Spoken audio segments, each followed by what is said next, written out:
ठीक है, returning a value. Let's say मेरे पास क्या है, मेरे को क्या करना है, जो एडिशन हो जाए उसके बाद मेरे को यहाँ पे कंसोल डॉट लॉग नहीं करवाना, मुझे क्या करना है, यहां से वैल्यू को क्या करना है, रिटर्न करना है, ताकि मैं क्या कर सकूं, उसको मैं किसी वेरिएबल में स्टोर करके उसे यूज करना है, यूज कर सकूं। कूल। तो यहां पे मैं लिखूंगा सिंपल एक रिटर्न। रिटर्न दो काम करता है। फर्स्ट केस जो लूप होता है ना उसे ब्रेक करने में मदद करता है, और रिटर्न दूसरा केस क्या करता है आपका, कि आपको यहाँ पे वैल्यू को रिटर्न करने में मदद करेगा फंक्शन में। अब जैसे ही आपको रिटर्न कर लोगे आप, और रिटर्न करने के बाद ये क्या करेगा, आपको एक वैल्यू देगा। तो मैं लिख लिया लेट सम वन, सम लिख लिया, और इसको लिख दिया मैंने सम, क्योंकि ऊपर मैं लेट क्रिएट कर चुका हूं। ठीक है ना। अब मैं यहाँ पे लॉग पहले इस पे करता हूं सम पे, और यहां पर भी मैं करता हूं लॉग सम। दोनों में देखना डिफरेंस। पहले मैं इसको ऊपर वाले को क्लोज कर लेता हूं। तो पहले वाले का आंसर क्या आया, 30, क्योंकि मैंने 20 पास किया था, बस 10 यहां से आ गया, तो 20 और 10 कितना हो गया, 30। तो इसने क्या किया, वैल्यू रिटर्न क्या किया, 30 किया, जो कि सम के पास आ गया, और सम ने वो प्रिंट किया।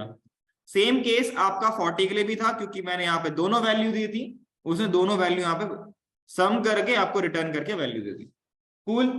तो ये आपके पास है, रिटर्न कैसे करते हैं हम वैल्यू को, वो है आपका फंक्शन के थ्रू। किसी को कोई डाउट कुछ पूछना हो तो पूछ सकते हो, अगर लिखना है तो लिख सकते हो। आज अभी बैठ जाओ, मेरे साथ ऐसा नहीं है।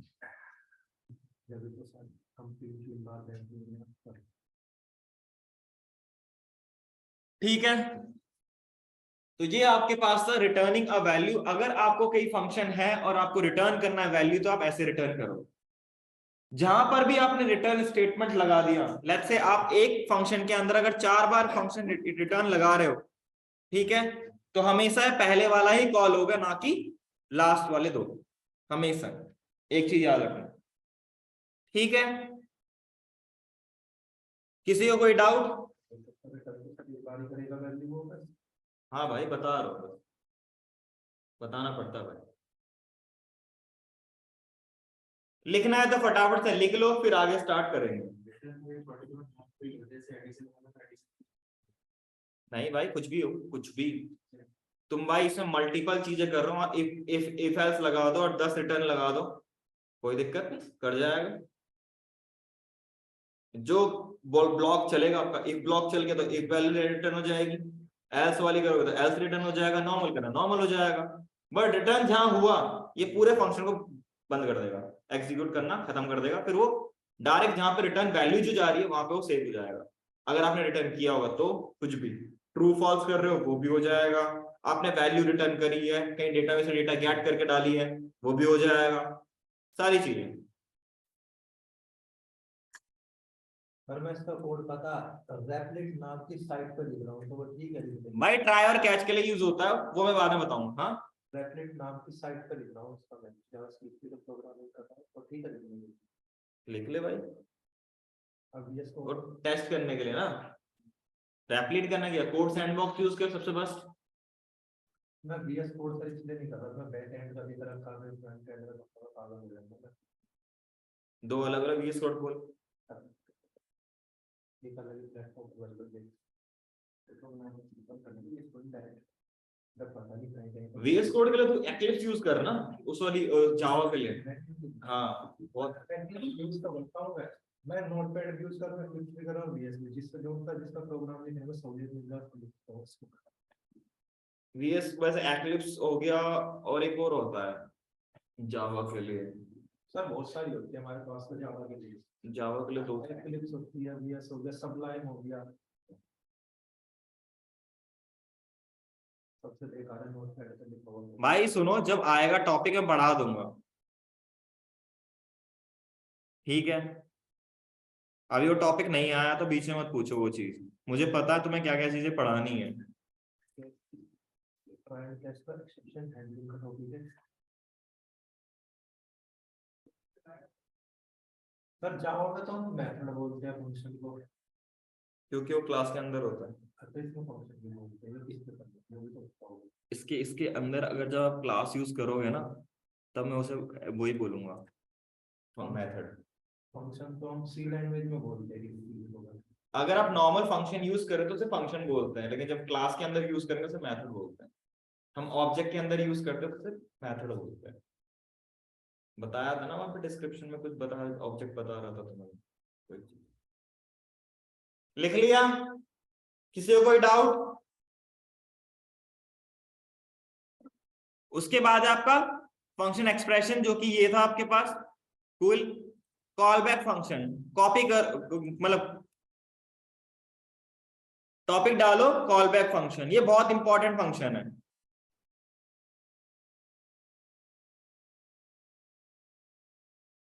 कितनी बार आएगा भाई? कॉल बैक फंक्शन क्या होता है पहले हम उसे जानते हैं और फिर आगे बढ़ेंगे।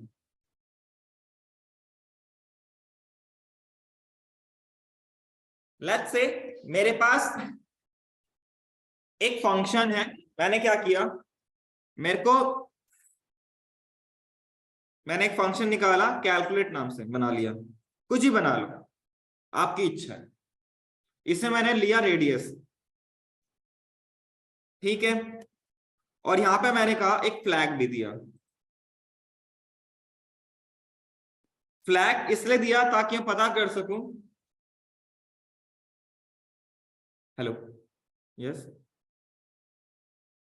आ जाओ।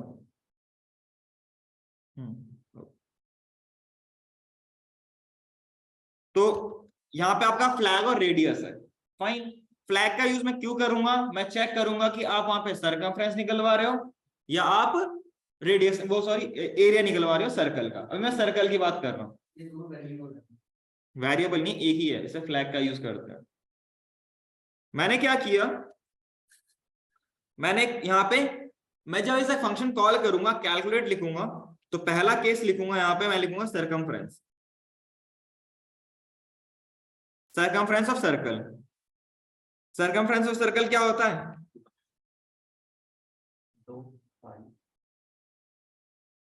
पता नहीं है क्या? मैथमेटिक्स नहीं पढ़ी? Very good. और एक मैं लिखूंगा, ऐसी कॉल करूंगा जिसमें लिखूंगा मैं एरिया। हाँ, सर्कल पढ़ लेना।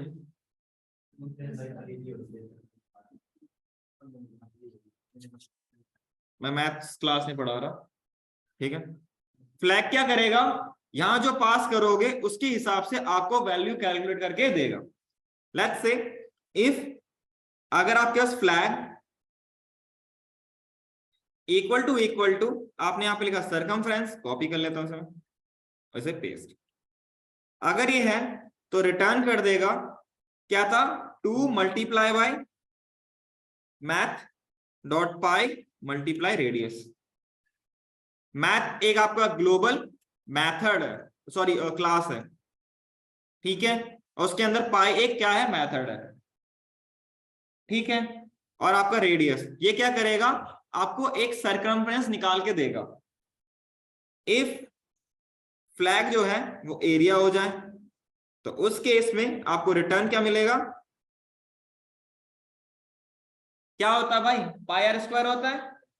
तो मैथ डॉट पाई मल्टीप्लाई में रेडियस मल्टीप्लाई में रेडियस। आप ऐसे करना चाहे तो ऐसे कर सकते हो, और आप मैथ डॉट स्क्वायर भी लिख सकते हो, है ना, या पावर था वो भी यूज कर सकते हो, जैसी आपका इच्छा हो वो करो। आप यानी यहाँ पे क्या किया, इन दोनों को कैलकुलेट किया और देखो क्या आंसर आएगा। रिटर्न कर रहा है ना, तो यहां पे लिखता हूं मैं लेट सर्कमफ्रेंस,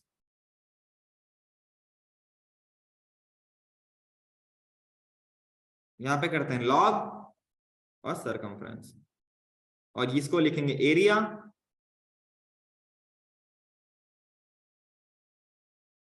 लॉग और इसके लिख दिया एरिया। तो ये तो आपका था सरकमफ्रेंस और ये था आपका एरिया, दो वैल्यूज थी। ठीक है, अगर आपको लास्ट की दो वैल्यू चाहिए तो लिख देना 2 फिक्स्ड, ये मैंने बताया नहीं अभी, बस लिख लेना, और वैल्यू 2। ठीक है, ये चीज। चलो फिर यही मैं बताऊंगा जब आपको मैं स्ट्रिंग पढ़ाऊंगा। ठीक है, चलो फिर अभी मैथ पढ़ाऊंगा, सॉरी। इतना समझ में आया? लेकिन यहाँ पे एक इश्यू ये है, मैं यहाँ पे क्या कर रहा हूँ, हार्ड कोड कर रहा हूँ। ठीक है, मैं क्या करता हूँ, एक सर्कमफ्रेंस का बना लेता हूँ फंक्शन, और एक मैं एरिया का फंक्शन बना लूं। ठीक है, और जब भी कोई कॉल करे मैं वहीं से कॉल कर लूं। तो कैसे करेंगे इसको देखते हैं। मैंने यहाँ पे क्या किया, एक बनाया फंक्शन, मैंने लिखा यहाँ पे सर्कमफ्रेंस, और यहां डाल दिया रेडियस, और यहां रिटर्न कर दिया जो भी आपके पास ये था, कॉपी किया, रेडियस की स्पेलिंग गलत लग दिया। ठीक है, और ऐसे ही मैंने क्या किया, एरिया का बना लिया।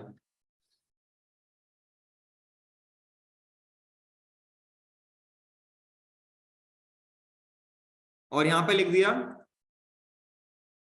Multiply by radius.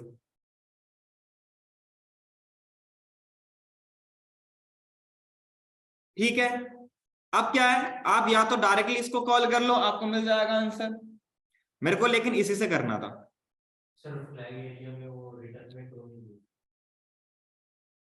फ्लैग में तो एरिया में नीचे तो नहीं आएगा रिटर्न के बाद, कहाँ पे इफ में भाई, यहाँ पे तो 2 मल्टीप्लाई बाय जो मैथ रेडियस सही है। इसके नीचे, यहाँ पे क्या लिखना है, इससे नीचे वाले में चलोगे ना, हाँ इस पे चला, तो नहीं लिखा है रिटर्न में, ये यार पाई का स्क्वायर होता है, पाई स्क्वायर होता है भाई। वही बोलता हूँ। ठीक है, मेरे को नहीं चाहिए था ऐसा कुछ, मुझे बस यहाँ पे एक ही लाइन लिखना था, रिटर्न, बस, और जो भी कैलकुलेशन हो वो आ जाए। इस केस में हम यहाँ पे यूज कर सकते हैं function as a argument, function as a argument.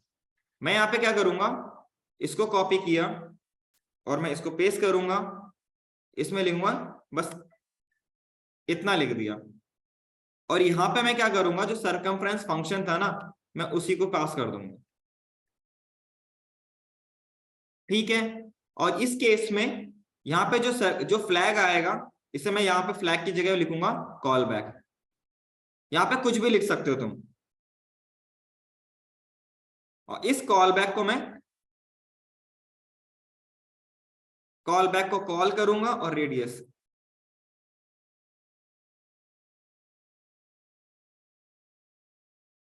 और यहां पे मैं इसको लॉक करके देखता हूं।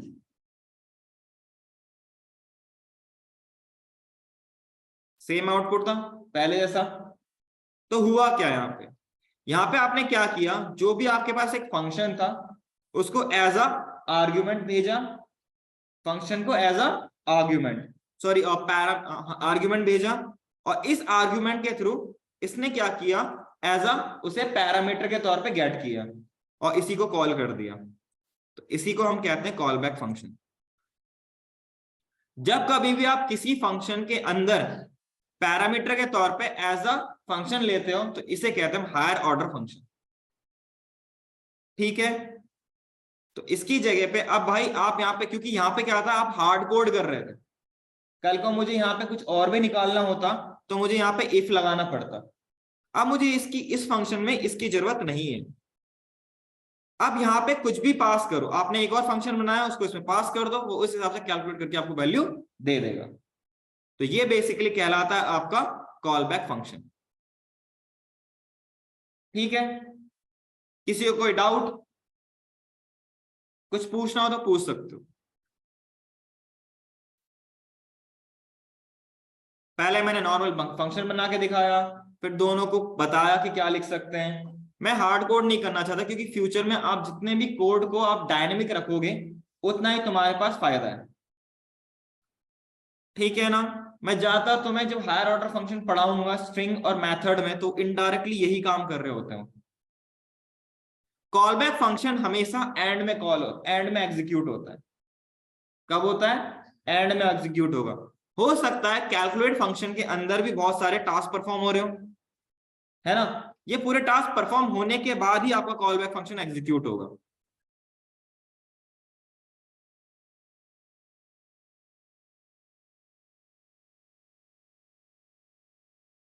बेस्ड ऑन इसका, ये किस लिए पास कर रहा हूं भाई मैं? अगर मैं यहाँ पे एरिया पास करूंगा तो मुझे एरिया मिलेगा, और अगर मैं यहां सरकमफ्रेंस पास करूंगा तो सरकमफ्रेंस मिलेगा।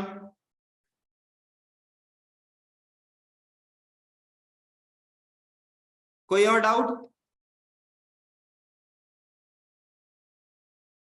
ये थोड़ा टिपिकल्ट है बट बहुत यूजफुल फीचर है। समझ में आ गया भाई? केशव प्रसाद मौर्य, केशव ही है ना? केशव समझ में आ गया? यस अर, एयर नहीं हूं भाई मैं।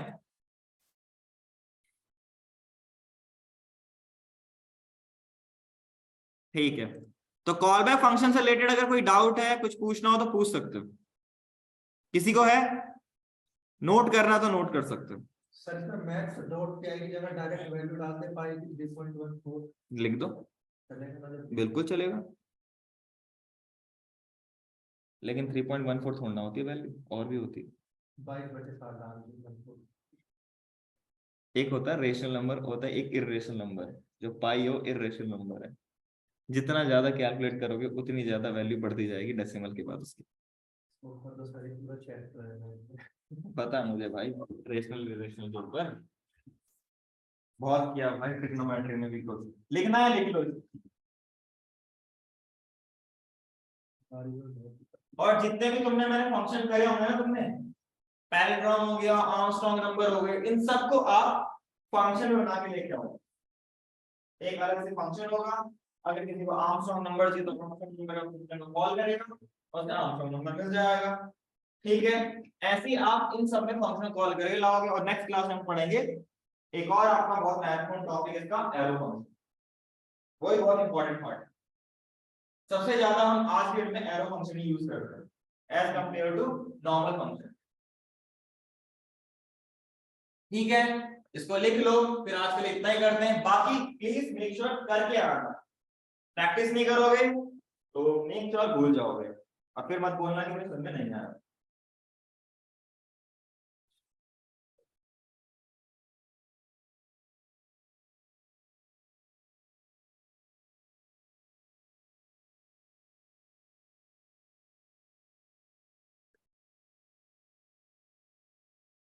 लिख लिया ऊपर से?